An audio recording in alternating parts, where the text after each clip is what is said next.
And I'm Tammy Chen. And this is our CS project. We decided to do a project about a day in the life of a CS student, specifically CS10. So basically, our game, which we designed, looks more like a storyboard game, I guess you could say. So basically you have John, our TA, asking specific questions about college scenarios and what you would do. See, here you have your scenarios of what you want to do, like go with the flow and tag along with the same gang of students that you live with, or politely refuse and go to sleep, or play League of Legends like many people in Berkeley do. So this part of the game is more interactive, where you just type in what you want to do, so depending on that, that's what you do. Now this may seem pointless, but each factor, like A, B, or C, has its own effects. And if you notice, can you explain, Tammy, about the variables we have? Sure, so basically we have 3 meters called the fun meter, the work meter, and the health meter. And they all have certain values. And for each decision that you make based on the scenario, say like for A, I forget homework, I got to go catching fire. So you can see that your fun value is at 5 right now, your work is at 0, and your health is at 50. So after you choose the A route, your fun goes up to 15, your work goes up to 10, your health is at 50. So each decision you make has an impact on the meter, and the meters in the end help determine what grade you receive in the class. Alright, so this is another scenario, but this one leads up to one of our actual mini games, which is actually the bulk of this project. Yeah. So this first mini game we're introducing is called Race to the Last Computer. So basically you would press the left and right arrows as fast as you can to propel your avatar forward and to get to the last computer before someone else does. So as you can see, the avatar is moving forward, it's moving faster than the opponent, and then once it reaches the computer, it celebrates, the other person says, oh darn, I didn't make it. Alright, so then it moves on through the calendar of the school year, so John presents you with another scenario. Yeah. So more in this part of the game is where we get to see where the real life of CS student comes in. In the previous section we saw that we're going to take a quest, which is what we do in CS almost every year. So this is where the whole underlying feature of the game comes out, really. Oh, okay, let me explain that really fast. This is another minigame that we have where you stayed up all night before a midterm, which is not a good idea, and you have to stay awake. So in this minigame, you press the spacebar repeatedly to stay above the red meter, which you can see right here. And if you do so successfully, then you beat the minigame. So, Tammy's demonstrated. Yep, and this game runs for a certain amount of time, so if you stay above the red meter for a certain amount of time, then you will succeed and win. For our mini games, several of them, if you do not win the game, then technically you failed the class, so you would just start the game over. Yeah.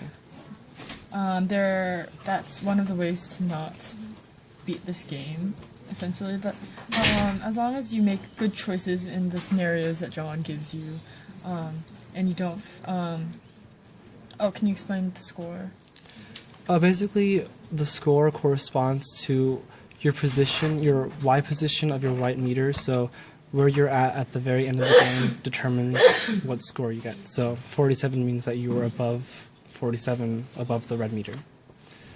So this is more like, not CS10, but you have actual college scenarios where like you have just a choice of whether you want to work out or not, because, you know, you've been gaining that freshman 15. So then you make a choice and it affects your health and everything, which in the end actually affects your total grade. As we know, it's not just the work in CS10 that affects your grades, it's also a variety of different scenarios in your life that does impact how you do in school, so we want to sort of mimic that. Alright, let's see. So this is an example of how we would integrate what we actually learn in CS in the game. So right here we're talking about artificial intelligence, and any potential student who's thinking of taking CS10 would see what we actually learn in the class. So this actually leads into a mini game of artificial intelligence where we battle a robot. Yep. The one thing about this game is that it doesn't work as well when it's on the full screen. So we're just gonna revert to the smaller screen so that hopefully it'll run a little bit more efficiently.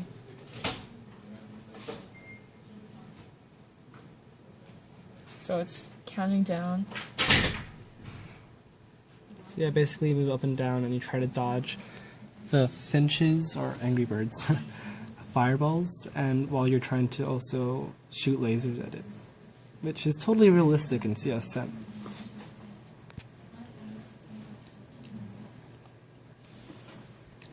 So the one glitch we did have with this game is that for some unexplained reason, when you play it in full screen, Finch has trouble moving, which really does not have anything to do with the code, because it obviously works very fine with a smaller screen. So basically how this game works is that if you hit the Finch, it should lose a life, and if you are hit by the fireballs that the Finch hits at you, then you lose a life as well. And then if you lose all your lives, then basically the entire CS10 department is destroyed, and you have to start the semester over again. But if the Finch loses all their lives, then you continue on with the semester. So this game actually takes a lot of time to play, so we're gonna just pause it and then move on to this last section. So I'm just gonna broadcast what's supposed to happen next.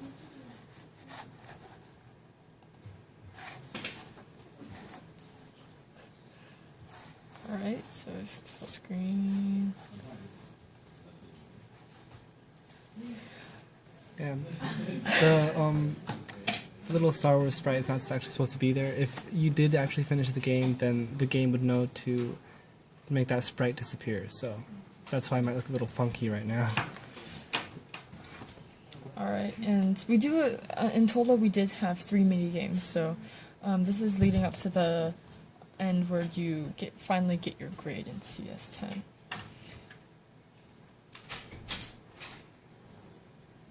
And these are one of the last scenarios that we have. Oh, you see how your final semester, or your final grade was an F. That was due to the fact that your workload was over 140. So if your work gets too much, and it unbalances both your health and your fun meters, then that will probably result in a worse grade. Whereas if your work and your health and fun meters are more balanced, then you will probably get a better grade. And obviously we end with the final question of... Are you ready for CS61A, which... Of course. The thing really happens if you say yes, but yes, you should know. We are ready. Yeah. Thank you for watching our video. I hope you enjoy our final project. Yep. Goodbye.